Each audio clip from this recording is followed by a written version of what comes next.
ಎಲ್ಲರೂ ಹಿಡಿದ್ರಿ ಧ್ವಜ. ಭೀಮ್ ಸಿಂಗ್ ಎಲ್ಲರೂ ಒಂದೊಂದು ಧ್ವಜ ತಗೋರಿ. ಹಲೋ ಭೀಮ್ ಸಿಂಗ್, ಬೋಲೋ ಭಾರತ್ ಮಾತಾ ಕಿ, ಬೋಲೋ ಭಾರತ್ ಮಾತಾ ಕಿ. ಭಾರತೀಯ ಜನತಾ ಪಕ್ಷಕ್ಕೆ, ನರೇಂದ್ರ ಮೋದಿ ಅವ್ರಿಗೆ, ನರೇಂದ್ರ ಮೋದಿ ಅವ್ರಿಗೆ, ಭಾರತೀಯ ಜನತಾ ಪಕ್ಷಕ್ಕೆ, ನರೇಂದ್ರ ಮೋದಿ ಅವ್ರಿಗೆ. ಭಾರತೀಯ ಜನತಾ ಪಾರ್ಟಿ ವಿಜಯಪುರ ಜಿಲ್ಲೆಯ ವತಿಯಿಂದ ಸಮರ್ಥ ನಾಯಕತ್ವ, 12 ವರ್ಷ ಸುದೀರ್ಘ ಸೇವೆ ಗೈದ ಜಗತ್ತಿನ ಏಕೈಕ ನಾಯಕರಾದ ಶ್ರೀ ನರೇಂದ್ರ ಮೋದಿ ಅವರಿಗೆ ಈ ಅಭಿನಂದನೆಗಳು ಸಲ್ಲಿಸುವ ಸಲುವಾಗಿ ಭಾರತೀಯ ಜನತಾ ಪಾರ್ಟಿ ವಿಜಯಪುರ ಜಿಲ್ಲೆಯ ವತಿಯಿಂದ ವಿಜಯಪುರದ ದೇವರಾದ ಶ್ರೀ ಸಿದ್ದೇಶ್ವರ ಅಪ್ಪಗಳಲ್ಲಿ, ಸಿದ್ದೇಶ್ವರ ದೇವರಲ್ಲಿ ಪೂಜೆ ಮಾಡಿ ಹಾಗೂ ಈ ಸಂದರ್ಭದಲ್ಲಿ ಅಭಿನಂದನೆ ಸಲ್ಲಿಸಲು ಮೊಟ್ಟ ಮೊದಲನೇದಾಗಿ ಮನೋಗೌಡ ಪಾಟೀಲ್ ಅವರು ಅವರ 2 ಮಾತುಗಳನ್ನು ಆಡ್ಬೇಕಂತ ಅವರಲ್ಲಿ ವಿನಂತಿ ಮಾಡ್ಕೊಳ್ತೀನಿ. ಬೋಲೋ ಭಾರತ್ ಮಾತಾ ಕಿ, ಸೌಂಡ್ ಜೋರ್ ಬರ್ಬೇಕ್ರಿ ನಾ. ಬೋಲೋ ಭಾರತ್ ಮಾತಾ ಕಿ, ಭಾರತೀಯ ಜನತಾ ಪಕ್ಷಕ್ಕೆ, ನರೇಂದ್ರ ಮೋದಿ ಅವ್ರಿಗೆ, ರಮೇಶ್ ಜಿಗಜಿಣಗಿ ಅವ್ರಿಗೆ. ಸನ್ಮಾನ್ಯ ನರೇಂದ್ರ ಮೋದಿ ಅವರ 12 ವರ್ಷ ಆಡಳಿತದ ಈ ಒಂದು ಸುಸಂದರ್ಭದಲ್ಲಿ ಸನ್ಮಾನ್ಯ ನಮ್ಮ ಜಿಲ್ಲಾ ಅಧ್ಯಕ್ಷರ ನೇತೃತ್ವದಲ್ಲಿ ಭಾರತೀಯ ಜನತಾ ಪಾರ್ಟಿ ವಿಜಯಪುರ ಜಿಲ್ಲೆಯ ವತಿಯಿಂದ ಇವತ್ತು ಶ್ರೀ ಸಿದ್ದರಾಮೇಶ್ವರ ಆರಾಧ್ಯ ದೈವ ಶ್ರೀ ಸಿದ್ದರಾಮೇಶ್ವರ ಅವರ ದೇವಸ್ಥಾನದಲ್ಲಿ ಪೂಜೆಯನ್ನು ಸಲ್ಲಿಸುವುದರ ಮೂಲಕ ನಾವು ಈ ಕಾರ್ಯಕ್ರಮವನ್ನು ಆಚರಣೆ ಮಾಡ್ತಾ ಇದ್ದೇವೆ. ಈ ಕಾರ್ಯಕ್ರಮದಲ್ಲಿ ಭಾಗವಹಿಸಿದಂಥ ಜಿಲ್ಲಾ ಅಧ್ಯಕ್ಷರಾದ ಶ್ರೀಯುತ ಗುರುಲಿಂಗಪ್ಪನ ಅಂಗಡಿಯವರೇ, 7 ಬಾರಿ ಲೋಕಸಭಾ ಸದಸ್ಯರಾಗಿ ನಮ್ಮ ಸಂಸದರ ರಮೇಶ್ ಜಿಗಜಿಣಗಿ ಸಾಹೇಬ್ರೆ, ಅರುಣ್ ಶಾಪುರ್ ಸಾಹೇಬ್ರೆ, ಪೂಜ್ಯ ಮಹಾಪೌರರಾದ MS ಕರಡಿ ಅವರೇ ಹಾಗೂ ಕಾರ್ಯಕ್ರಮದಲ್ಲಿ ಭಾಗವಹಿಸಿದಂಥ ಗೌರವಾನ್ವಿತ ಎಲ್ಲ ಪಕ್ಷದ ಪದಾಧಿಕಾರಿ ಬಂಧು ಭಗಿನಿಯರು, ಇವತ್ತು ಪ್ರಜಾಪ್ರಭುತ್ವದ ವ್ಯವಸ್ಥೆಯಲ್ಲಿ ಒಂದು ಇತಿಹಾಸ ಪುಟಗಳ ಸೇರುವಂಥ ಒಂದು ದಿನ. ಸನ್ಮಾನ್ಯ ನರೇಂದ್ರ ಮೋದಿ ಅವರು 12 ವರ್ಷಗಳ ಕಾಲ ಸುದೀರ್ಘ ಅತಿ ಹೆಚ್ಚು ಈ ದೇಶದ ಪ್ರಧಾನಮಂತ್ರಿಗಳಾಗಿ ಇವತ್ತು ಸೇವೆಯನ್ನು ಸಲ್ಲಿಸಿದಂಥ ದಿನ. ಬಂಧುಗಳೇ, ಕಳೆದ 12 ವರ್ಷಗಳ ಅವಧಿನಲ್ಲಿ ಭಾರತೀಯ ಜನತಾ ಪಾರ್ಟಿಯ ಸನ್ಮಾನ್ಯ ಶ್ರೀ ನರೇಂದ್ರ ಮೋದಿ ಸರ್ಕಾರ ಈ ದೇಶದಲ್ಲಿ ಆಡಳಿತಕ್ಕೆ ಬಂದ ನಂತರ ಅತಿ ಹೆಚ್ಚು ಕಾಶ್ಮೀರ ಹಿಡಿದು ಕನ್ಯಾಕುಮಾರಿವರೆಗೂ ಅಭಿವೃದ್ಧಿ ಕೆಲಸ ಕಾರ್ಯಗಳನ್ನ ಮಾಡಿ ದೀನ ದಲಿತರ, ಬಡವರ, ಮಹಿಳೆಯರ, ಯುವಕರ ಅತ್ಯಂತ ಅಭಿವೃದ್ಧಿಯನ್ನು ಮಾಡಿದಂಥ ಸರ್ಕಾರ ಯಾವುದಾದ್ರಿದ್ರೆ ಅದು ನರೇಂದ್ರ ಮೋದಿಯವರ ಸರ್ಕಾರ ಅಂತ ಹೇಳಿ ಇವತ್ತು ದೇಶದಲ್ಲಿ ಎಲ್ಲರೂ ಕೂಡ ಮಾತನಾಡ್ತಾ ಇದ್ದಾರೆ. ಬಂಧುಗಳು, ನರೇಂದ್ರ ಮೋದಿಯವರು ಪ್ರಧಾನಮಂತ್ರಿಗಳಾದಂಥ ಸಂದರ್ಭದಲ್ಲಿ ಅವ್ರಿಗೇನು ಅನೇಕ ಸವಾಲುಗಳು ಬಂದು, ಕರೋನಾ ಅಂತ ಮಹಾಮಾರಿ ಬಂದರೂ ಕೂಡ ದೇಶದಲ್ಲಿ ಎಲ್ಲರಿಗೂ ಕೂಡ ಸುರಕ್ಷಿತವಾಗಿ ವ್ಯಾಕ್ಸಿನನ್ನು ಹಾಕಿ ಎಲ್ಲರಿಗೂ ಕೂಡ 81 ಕೋಟಿ ಜನರಿಗೆ ಬಡವರಿಗೆ ಉಚಿತ ಆಹಾರವನ್ನು ಹಂಚಿ ಇವತ್ತು ಸಾಕಷ್ಟು ಅಭಿವೃದ್ಧಿ ಕೆಲಸ ಕಾರ್ಯಗಳನ್ನ ಮಾಡಿದ್ರು. ಬಂಧುಗಳೇ, ಕಟ್ಟ ಕಡೆ ವ್ಯಕ್ತಿಗೂ ಕೂಡ ಒಳ್ಳೆಯ ರೀತಿಯಲ್ಲಿ ಸೌಲಭ್ಯ ಸಿಗಬೇಕು, ಕೇಂದ್ರ ಸರ್ಕಾರದ ಯೋಜನೆ ದೊರೆಯಬೇಕು ಅಂತಕ್ಕಂಥ ರೀತಿಯಲ್ಲಿ ಕೆಲಸ ಕಾರ್ಯಗಳನ್ನು ಮಾಡಿದರು.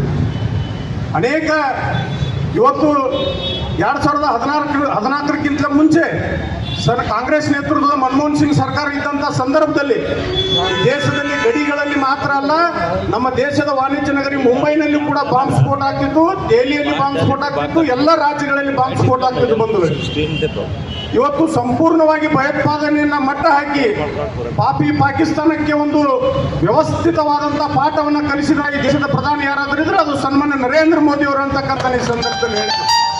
ಅದೇ ರೀತಿಯಾಗಿ ನಮ್ಮ ವಿಜಯಪುರ ಜಿಲ್ಲೆಯಲ್ಲಿ ನರೇಂದ್ರ ಮೋದಿ ಅವರ ನೇತೃತ್ವದ ಸರ್ಕಾರ ಅಸ್ತಿತ್ವಕ್ಕೆ ಬಂದ ನಂತರ ಸನ್ಮಾನ್ಯ ರಮೇಶ್ ಜಿಗಜಿಣಗಿ ಸಾಹೇಬರು ಈ ಜಿಲ್ಲೆಗೆ ತಂದಂತ ಅನುದಾನವನ್ನ ನಾನು ಈ ಸಂದರ್ಭದಲ್ಲಿ ಹೇಳಬೇಕಾಗ್ತದೆ. 1,20,000 ಕೋಟಿ ರೂಪಾಯಿನ ಸನ್ಮಾನ್ಯ ರಮೇಶ್ ಜಿಗಜಿಣಗಿ ಸಾಹೇಬರು ತಂದಿದ್ದಾರೆ. ಬಂಧುಗಳು, ಇವತ್ತು 6 ಆರೋಪಿಗಳಿರ್ಬೋದು, ರೈಲ್ವೆ ಇರ್ಬೋದು, ವಿಜಯಪುರಕ್ಕೆ ಒಂದು ವಿಮಾನ ನಿಲ್ದಾಣ ಇರ್ಬೋದು, ಜೋಡಗಳಿರ್ಬೋದು, ಇರ್ಬೋದು, ಇನ್ನೂ ಅನೇಕ ಅಭಿವೃದ್ಧಿ ಕೆಲಸ ಕಾರ್ಯಗಳನ್ನ ಸನ್ಮಾನ್ಯ ಜಿಗಜಿಣಗಿ ಸಾಹೇಬರು ತಂದಿದ್ದಾರೆ. ಇವತ್ತು ರಾಷ್ಟ್ರೀಯ ಹೆದ್ದಾರಿಗಳ ಸೋಲಾಪುರ ಚತುಷ್ಪಥ ಹೆದ್ದಾರಿ ಇರ್ಬೋದು, ಚಿಕ್ಕೋಡಿ ಬೀದರ್ ಹೆದ್ದಾರಿ ಇರ್ಬೋದು, ವಿಜಯಪುರ ಹುಬ್ಬಳ್ಳಿ ಇರ್ಬೋದು, ಇವೆಲ್ಲ ಹೆದ್ದಾರಿಗಳನ್ನ ಈ 12 ವರ್ಷ ಅವಧಿನಲ್ಲಿ ನರೇಂದ್ರ ಮೋದಿ ಅವರ ಸರ್ಕಾರ ನೇತೃತ್ವದಲ್ಲಿ ರಮೇಶ್ ಜಿಗಜಿಣಗಿ ಸಾಹೇಬರು ತಂದಿದ್ದಾರೆ ಅಂತ ಹೇಳಿ ಬಯಸ್ತೀನಿ. ಜೊತೆಗೇನೆ ನಿಮ್ಗೆಲ್ರಿಗೂ ಕೂಡ ಇದೇ ಸಂದರ್ಭದಲ್ಲಿ ಇನ್ನೊಂದು ನಾನು ಸಂತೋಷದ ವಿಷಯವನ್ನ ಹೇಳ್ತೇನೆ. ಅದೇನಪ್ಪಾ ಅಂತಂದ್ರೆ ವಿಜಯಪುರಕ್ಕೆ ಔಟರ್ ರಿಂಗ್ ರೋಡ್ ಸ್ಯಾಂಕ್ಷನ್ ಆಗಿ ಅದು 150 ಕೋಟಿ ರೂಪಾಯಿ, ಅದನ್ನು ಕೂಡ ನಮ್ಮ 170 ಕೋಟಿ ರೂಪಾಯಿ ಅದನ್ನು ಕೂಡ ಸನ್ಮಾನ್ಯ ನರೇಂದ್ರ ಮೋದಿ ಅವರ ಮುಂದೆ ಕುಂತು ಜಿಗಜಿಣಗಿ ಸಾಹೇಬ್ ಮಾಡ್ಕೊಂಡು ಬಂದಿದ್ದಾರೆ ಅಂತ ನಾನು ಬಹಳ ಹೆಮ್ಮೆಯಿಂದ ಹೇಳ್ತೀನಿ. ಬರುವಂತಹ ದಿನಮಾನಗಳಲ್ಲಿ ನಾವೆಲ್ಲರೂ ಪದಾಧಿಕಾರಿಗಳು ಈ ಜಿಲ್ಲೆಯಲ್ಲಿ ಮತ್ತೆ ಭಾರತೀಯ ಜನತಾ ಪಾರ್ಟಿಯನ್ನು ಅತ್ಯಂತ ಗಟ್ಟಿಯಾಗಿ ಕಟ್ಟಿ ಬರುವಂತಹ ವಿಧಾನಸಭಾ ಚುನಾವಣೆಯಲ್ಲಿ ಅತಿ ಹೆಚ್ಚು ಭಾರತೀಯ ಜನತಾ ಪಾರ್ಟಿ ಶಾಸಕರನ್ನ ಆಯ್ಕೆ ಮಾಡಿ ಮುಂದೆ ನಮ್ಮ ರಾಜ್ಯದಲ್ಲಿ ಮತ್ತೆ ಭಾರತೀಯ ಜನತಾ ಪಾರ್ಟಿ ನರೇಂದ್ರ ಮೋದಿ ಅವರ ನೇತೃತ್ವದಲ್ಲಿ ಸನ್ಮಾನ್ಯ ಜಿಗಜಿಣಗಿ ಸಾಹೇಬರ ನೇತೃತ್ವದಲ್ಲಿ ಬರ್ತದೆ ಅನ್ನುವಂಥ ಮಾತನ್ನು ಈ ಸಂದರ್ಭದಲ್ಲಿ ಹೇಳಿ ನಾನು 2 ಮಾತು ಮುಗಿಸ್ತೇನೆ. ಜೈ ಹಿಂದ್, ಜೈ ಕರ್ನಾಟಕ.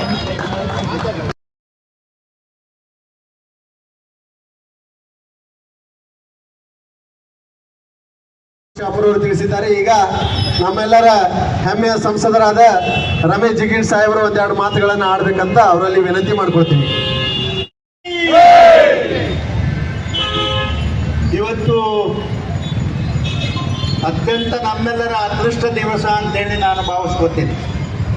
ಅದು ನಮ್ಮ ಪೂಜ್ಯ ಸಿದ್ದೇಶ್ವರ ಸ್ವಾಮೀಜಿಯವರ ನೆನೆಸ್ಕೊಂಡು ಅವರ ಚರಣ ಕಮಲಗಳಿಗೆ ನಮಸ್ಕರಿಸಿ ಇವತ್ತು ಇಲ್ಲಿ ಬಂದಿರತಕ್ಕಂಥ ನಮ್ಮ ಪಕ್ಷದ ಅಧ್ಯಕ್ಷರು, ಪಕ್ಷದ ಹಿರಿಯರು, ತರುಣ ಮಿತ್ರರು, ಶ್ರದ್ಧೆಯ ಸಹೋದರಿಯರು, ಪತ್ರಿಕಾ ಬಂಧುಗಳು, ಇದು 12ನೇ ವರ್ಷದ ನರೇಂದ್ರ ಮೋದಿಯವರ ಒಂದು ಸಾಧನೆಯ ಬಗ್ಗೆ ಬಹಳ ಚೆನ್ನಾಗಿ ಅರುಣ್ ಚಾಪೂರ್ ಅವರು, ನಮ್ಮ ಮಲ್ಲುಗೌಡರು ಬಹಳ ಚೆನ್ನಾಗಿ ಹೇಳ್ಯಾರ.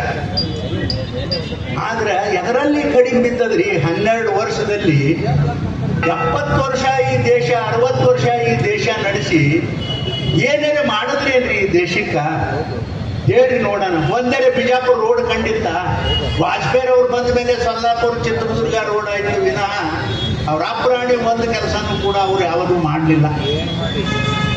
ಆದ್ರೆ ಟುಪ ಚಪ್ಪರಿಸ್ಕೋತಾರ, ನಾವು ಭಾಳ ಮಾಡಿದೆವು. ಏನು ಮಾಡಿದ್ರಿಪ್ಪ? ಅವ್ರು ಹೇಳಿದ್ರಲ್ಲ, ಏನು ಕರೋನಾ ಸಂದರ್ಭದಲ್ಲಿ ಒಂದು ವೇಳೆ ಭಾರತೀಯ ಜನತಾ ಪಕ್ಷ ಮೋದಿ ಅವರು ಇರದೇ ಇದ್ದಿದ್ರೆ ರಸ್ತೆ ಹೆಣಗಳು ಬೀಳ್ತಿದ್ದು ಅಂತಕ್ಕಂಥದ್ದು ಬಹಳ ಸ್ಪಷ್ಟವಾಗಿ ಈ ಸಂದರ್ಭದಲ್ಲಿ ನಾನು ಹೇಳಲಿಕ್ಕೆ ಬಯಸ್ತೀನಿ. ಯಾಕಂತಂದ್ರೆ ಅವ್ರಿಗೆ ಯಾರ ಬಗ್ಗೆನೂ ಕಾಳಜಿ ಇಲ್ಲ. ದೀನ ದಲಿತರ ಬಗ್ಗೆ, ಮುಸ್ಲಿಮರ ಬಗ್ಗೆ, ಹಿಂದುಳಿದವ್ರ ಬಗ್ಗೆ. ಆದ್ರೆ ಏನು, ವೋಟ್ ಬ್ಯಾಂಕ್ ಮಾತ್ರ ಬೇಕು. ತಿಳಿಯಂಗಿಲ್ಲ ಈ ಮಂದಿಗೆ. ನಾವು ಎಷ್ಟು ತಿಳಿಸಿ ಹೇಳಿದ್ರು ತಿಳಿಯಲ್ತು. ನೋಡ್ರಿ, ಇವತ್ತು ನರೇಂದ್ರ ಮೋದಿ ಅವರು ಇವರು ಒಬ್ಬ ಅದೃಷ್ಟ ಪುರುಷ ಈ ದೇಶಕ್ಕೆ. ಜಗತ್ತಿನಲ್ಲಿ ಅತ್ಯಂತ ನೋಡ್ರಿ, ನಾವೆಲ್ಲ ಕಷ್ಟದಾಗಿದ್ದಾಗ ನಮ್ಮ ಮ್ಯಾಲ ಪಾಕಿಸ್ತಾನ ಮತ್ತೊಬ್ರು ಹಮಲ ಮಾಡಿದಾಗ ನಮಗೆ ಯಾರೂ ಕೂಡ ನಮಗೆ ಸಹಾಯ ಮಾಡ್ಲಿಕ್ಕೆ ಬರಲಿಲ್ಲ. ಆದರೆ ನರೇಂದ್ರ ಮೋದಿ ಅವರು ತಾವು ಸ್ವಂತಕ್ಕೆ ಸೂರರಾಗಿ ಅವ್ರನ್ನೆಲ್ಲ ಹೆದರ್ಸ್ತಕ್ಕಂಥ ಕೆಲಸ ನರೇಂದ್ರ ಮೋದಿ ಅವರು ಮಾಡ್ಯಾರ. ಒಂದಲ್ಲ ಎರಡಲ್ಲ, ಆರ್ಥಿಕ ಪರಿಸ್ಥಿತಿ, ವೈಜ್ಞಾನಿಕ, ಆಮೇಲೆ ಎಲ್ಲಿ ಯಾವ ರೋಡು, ರೈಲ್ವೆ, ಆಮೇಲೆ ಟ್ರಾನ್ಸ್ಪೋರ್ಟೇಷನು ಯಾವುದು ಒಂದೇ ಎರಡ್ರಿ. ಆಮೇಲೆ ಜನರ ಆರೋಗ್ಯ ಹೇಳ್ರಿ, ಹೆಣ್ಣು ಮಕ್ಕಳಿಗೆ ಬೇಕಾಗಿರ್ತಕ್ಕಂಥದ್ದು ಯಾವುದು ಇದು ಎಂಥದ್ದು ಇಲ್ಲ ಅನ್ನೋದಿಲ್ಲ. ದೇಶಕ್ಕೆ ಬೇಕಾಗಿರ್ತಕ್ಕಂಥ ಎಲ್ಲ ವ್ಯವಸ್ಥೆಯನ್ನ ಪ್ರಧಾನಮಂತ್ರಿಗಳು 12 ವರ್ಷಗಳಲ್ಲಿ ಆ ಕೆಲಸ ಕೆಲಸವನ್ನು ಮಾಡಿದ್ದಾರೆ ಅಂತಕ್ಕಂಥ ಮಾತವನ್ನು ಅತ್ಯಂತ ಸಂತೋಷದಿಂದ ಈ ಸಂದರ್ಭದಲ್ಲಿ ನಾನು ಹೇಳಲಿಕ್ಕೆ ಬಯಸ್ತೇನೆ. ನಮ್ಮ ಅದೃಷ್ಟ ನರೇಂದ್ರ ಮೋದಿಯವರಂಥ ನಾಯಕತ್ವದಲ್ಲಿ ನಾನು ಒಬ್ಬ ಲೋಕಸಭಾ ಸದಸ್ಯನಾಗಲಿಕ್ಕೆ ನೀವೆಲ್ಲರೂ ಜಿಲ್ಲೆಯ ಜನ ಸಹಾಯ ಮಾಡಿದ್ರಿ ಅಂತಕ್ಕಂಥ ಮಾತನ್ನು ಈ ಸಂದರ್ಭದಲ್ಲಿ ಬಹಳ ಸಂತೋಷದಿಂದ ನಾನು ಹೇಳಲಿಕ್ಕೆ ಬಯಸ್ತೇನೆ. ಇವತ್ತು ವರ್ಲ್ಡ್ನಾಗ ನೋಡ್ರಿ, ಜಗತ್ತಿನಾಗ ನಮಗೆ ಯಾರೂ ಹಿಂದೆ ಸಹಾಯ ಮಾಡ್ಲಿಕ್ಕೆ ಬಂದಿಲ್ಲ ಅಂದ್ರೆ ಇವತ್ತು ನಂಬರ್ ಹಚ್ಚೋದು ಪಾಳೆ ಹಚ್ಚಿ ಬರ್ಲಕತ್ತಾರೆ ದಿಲ್ಲಿಗೆ. ನರೇಂದ್ರ ಮೋದಿಯವರು ಭೇಟಿ ಆಗಬೇಕು, ಅವ್ರನ್ನ ಭೇಟಿ ಮಾಡಬೇಕು, ಅವ್ರ ಸಲಹೆ ಕೇಳಬೇಕು, ನಾವು ಸಹಾಯ ಬೇಕು ಅಂತ ಕೇಳಬೇಕು ಅಂತೇಳಿ ಜಗತ್ತಿನ ಎಲ್ಲರೂ. ಟ್ರಂಪ್ ಅವ್ರು ಏನು ಹೇಳಿದ್ರು, ನಾನು ಒಬ್ಬ ಮಾತ್ರ ನರೇಂದ್ರ ಮೋದಿಯವರು ನನ್ನ ಬಿಟ್ಟರೆ ನರೇಂದ್ರ ಮೋದಿಯವರು ಈ ಜಗತ್ತಿಗೆ ಒಬ್ಬ ನಾಯಕ ಅಂತಕ್ಕಂಥ ಮಾತು ಹೇಳ. ನೋಡ್ರಿ, ಇದಕ್ಕಿಂತ ದೊಡ್ಡದು ಏನಾದರೂ ಬೇಕಾಯ್ತು? ಎಂದಾದರೂ ಯಾವ್ದಾದ್ರೆ ಅನಿಸ್ಕೊಂಡ್ರ ಭಾರತೀಯರು ಎಂದರೆ ಅನಿಸ್ಕೊಂಡ್ರೆ ಹೇಳ್ರಿ ದಯವಿಟ್ಟು. ಅದಕ್ಕಾಗಿ ನರೇಂದ್ರ ಮೋದಿಯವರ ಸಾಧನೆ ಈ ದೇಶದಲ್ಲಿ ಅತ್ಯಂತ ದೊಡ್ಡ ಸಾಧನೆ ಅಂತಕ್ಕಂಥ, ಹಿಂದೆ ಯಾವತ್ತೂ ಕೂಡ ಯಾರೂ ಮಾಡದೇ ಇರತಕ್ಕಂಥ ಸಾಹಸವನ್ನು ಮಾಡಿ ಈ ದೇಶದ ಜನರಿಗೆ ರಕ್ಷಣೆಯನ್ನು ಕೊಟ್ಟು, ಈ ದೇಶದ ಜನರಿಗೆ ಬೇಕಾಗಿರ್ತಕ್ಕಂಥ ಸಂರಕ್ಷಣೆಯನ್ನು ಕೊಟ್ಟು ನಮ್ಮನ್ನೆಲ್ಲ ಬದುಕಿಸಲಿಕ್ಕೆ ಪ್ರಯಾಸ ಮಾಡಿದ್ದಾರೆ ಅಂತಕ್ಕಂಥ ಮಾತನ್ನು ಈ ಸಂದರ್ಭದಲ್ಲಿ ಬಹಳ ಸಂತೋಷದಿಂದ ಈ ಸಂದರ್ಭದಲ್ಲಿ ನಾನು ಹೇಳಿ, ಇವತ್ತು ದೇವರ ಇನ್ನೊಂದು ಸ್ವಲ್ಪ ದಿನ ಅವ್ರಿಗೆ ಆಯುಷ್ಯ, ಆರೋಗ್ಯ, ಅಧಿಕಾರ ಬೇಕು ಅವ್ರಿಗೆ. ಎಷ್ಟು ದಿವಸ ಅಧಿಕಾರದಲ್ಲಿ ಇರ್ತಾರ ಅನ್ನೋದು ಯಾರು ಜಡ್ಜ್ ಮಾಡ್ಲಿಕ್ಕಾಗಲ್ಲ. ಭಾಳ ಜನ ತಿಳ್ಕೊಂಡಾರ. ಈಗ ನೋಡ್ರಿ, ಅಲ್ಲಿ ಈ ದೇಶದೊಳಗ ಕಲ್ಕತ್ತಾದಲ್ಲಿ, ವೆಸ್ಟ್ ಬಂಗಾಳದಲ್ಲಿ ಇದು ಮುಗದೆ ಹೋಯ್ತು, ಇಲ್ಲಿ ಯಾರೂ ಬರುವುದಿಲ್ಲ ಅಂತಕ್ಕಂಥ ಮಾತಾಡ್ತಿದ್ರು ಎಲ್ಲ ಈ ದೇಶದಾಗ. ನೋಡ್ರಿ, ಅಂಥ ಜನರನ್ನ ಎಲ್ಲರನ್ನ ಹಾಳು ಮಾಡಿ ಚುನಾವಣೆಯಲ್ಲಿ ಸೋಲಿಸಿ ಆ ಪಕ್ಷದ ಎಲ್ಲ ಜನ ಎಲ್ಲರೂ ಕೂಡ ಇವತ್ತು ಭಾರತೀಯ ಜನತಾ ಪಾರ್ಟಿಗೆ ಸೇರಿಸ್ತಕ್ಕಂಥ ಕೆಲಸ ನಡೆದದ. ಇದು ಸಾಮಾನ್ಯ ಕೆಲಸ ಅಲ್ಲ, ಇದು ಒಂದೇ ಅಲ್ಲ. ಈಗ ಎಲ್ಲದ ಕಾಂಗ್ರೆಸ್ ಎಲ್ಲಿ ಇಲ್ಲ. ಈ ಮಂಡಿ ಕರ್ನಾಟಕದಾಗ ಅದ, ಆದ್ರೆ ಎಲ್ಲರೂ ಬರ್ಕೋರಿ ಎದ್ಯಾಗ. ಇದೇ ಬಹಳ ದಿನ ಈ ಕರ್ನಾಟಕದಾಗ ಸರ್ಕಾರ ನಡೆಯೋದಿಲ್ಲ. ಇಷ್ಟು ಮಾತ್ರ ನಾನು ಇದು ಭವಿಷ್ಯ ಅಂತೇಳಿ ನಾನು ಹೇಳಲಿಕ್ಕೆ ಬಯಸ್ತೀನಿ ಅಂತಕ್ಕಂಥ ಮಾತವನ್ನ ಬಹಳ ಸ್ಪಷ್ಟವಾಗಿ ಸಂದರ್ಭದಲ್ಲಿ ಹೇಳಿ, ಮುಂದಿನ ದಿನಮಾನಗಳಲ್ಲಿ ಮೋದಿಯವರಿಗೆ ಒಳ್ಳೆಯ ಒಂದು ಶಕ್ತಿಯನ್ನು ದೇವರು ಕೊಡಲಿ, ಈ ದೇಶವನ್ನು ಇದೇ ರೀತಿ ಸಂಪೂರ್ಣವಾಗಿ ನಡೆಸ್ಕೊಂಡು ಹೋಗಲಿ ಅಂತ ಹೇಳಿ ಭಗವಂತನಲ್ಲಿ ಪ್ರಾರ್ಥನೆ ಮಾಡಿ, ಸಿದ್ದಪ್ಪ ಸ್ವಾಮೀಜಿಯಲ್ಲಿ ಕೂಡ ಪ್ರಾರ್ಥನೆ ಮಾಡಿ ನಾನು 2 ಮಾತು ಮುಗಿಸ್ತೀನಿ. ಅಧಿಕಾರ ಜಿಲ್ಲೆ ಅಧ್ಯಕ್ಷರಾದ ಗುರುಲಿಂಗಪ್ಪ ಅಂಗಡಿಯವರು 1-2 ಮಾತುಗಳನ್ನು ಆಡ್ಬೇಕಂತ ಅವರಲ್ಲಿ ಕೇಳ್ಕೊಳ್ತೀನಿ. ಧನ್ಯವಾದಗಳು ತಿಳಿಸುತ್ತಾ ಈ ಕಾರ್ಯಕ್ರಮ ಇಲ್ಲಿಯೇ ಮುಕ್ತಾಯಗೊಳಿಸುತ್ತೇವೆ. ಧನ್ಯವಾದಗಳು. ಈ ಅಭಿನಂದನೆ बोलो भारत माता की। ಲಕ್ಕನ್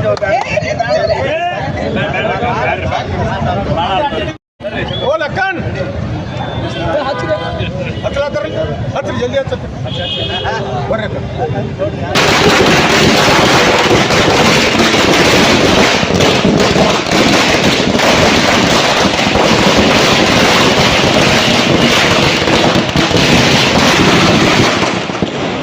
बोलो भारत माता की, नरेंद्र मोदी ಅವರಿಗೆ.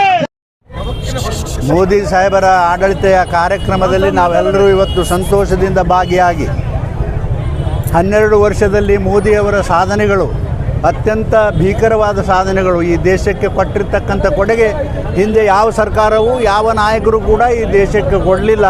ಅಂತಹ ಒಂದು ಸಾಧನೆಯನ್ನು ಮಾಡಿರ್ತಕ್ಕಂಥ ಏಕೈಕ ಪುರುಷ ನರೇಂದ್ರ ಮೋದಿಯವರು ಅಂತಕ್ಕಂಥ ಮಾತನ್ನು ಹೇಳಿ, ದೇಶಕ್ಕೆ ಏನು ಬೇಕು ಎಲ್ಲನೂ ಕೊಟ್ಟರು. ರೋಡ್ ಕೊಟ್ಟರು, ರೈಲ್ವೆ ಕೊಟ್ಟರು, ಟ್ರಾನ್ಸ್ಪೋರ್ಟೇಷನ್ ಕೊಟ್ಟರು. ಆಮೇಲೆ ನೋಡ್ರಿ, ಜಮ್ಮು ಕಾಶ್ಮೀರ ಲಡಾಖ ಎಲ್ಲ ಅಲ್ಲಿ ಅಭಿವೃದ್ಧಿ ಏನನ್ನೋದು ತೋರಿಸ್ಕೊಡ್ತಕ್ಕಂಥ ಪ್ರಯಾಸ ಮಾಡಿದ್ರು. ಈ ದೇಶದಲ್ಲಿ ಮಾಡಿರ್ತಕ್ಕಂಥ ಪ್ರಗತಿ ಇಡೀ ಜಗತ್ತಿನಲ್ಲಿ ಜನ ಹೊಗಳಕತ್ತಾರ. ಜಗತ್ತಿನ ಜನ ಕ್ಯೂ ಹಚ್ಚಾರ. ಮೋದಿಯವರಿಗೆ ಭೇಟಿ ಆಗಬೇಕು ಅಂತಕ್ಕಂಥ ಇಂತಹ ಒಬ್ಬ ನಾಯಕ ಸಿಕ್ಕಿರೋದು ನಮ್ಮ ಭಾರತೀಯರ ಎಲ್ಲ ಒಂದು ಅದೃಷ್ಟ ಅನ್ನತಕ್ಕಂಥ ಮಾತು ನಾನು ಹೇಳಲಿಕ್ಕೆ ಬಯಸ್ತೀನಿ. ಈಗ ಖರ್ಗೆ ಅವರು ಗೃಹ ಸಚಿವರಾದ್ರು ಸರ್, ಸಂಘ ಪರಿವಾರ ದಾಖಲೆಗಳನ್ನ ಕೊಡಿ. ಅಲ್ಲೋ ಯಪ್ಪ, ನೀ ಖರ್ಗೆ ಅವರು ಇನ್ನೂ ಸಣ್ಣ ಹುಡುಗ, ಅವ್ರ ಅಪ್ಪನೇ RSS ವಿರುದ್ಧ ರಾಗಡ್ ಹೋರಾಟ ಮಾಡಿ ಸುಸ್ತಾಗಿ ಬಿಟ್ಟಾನ. ಇವ್ಯಾವ ತಪ್ಪಲ್ರಿ ಇವನು ಹುಡುಗ.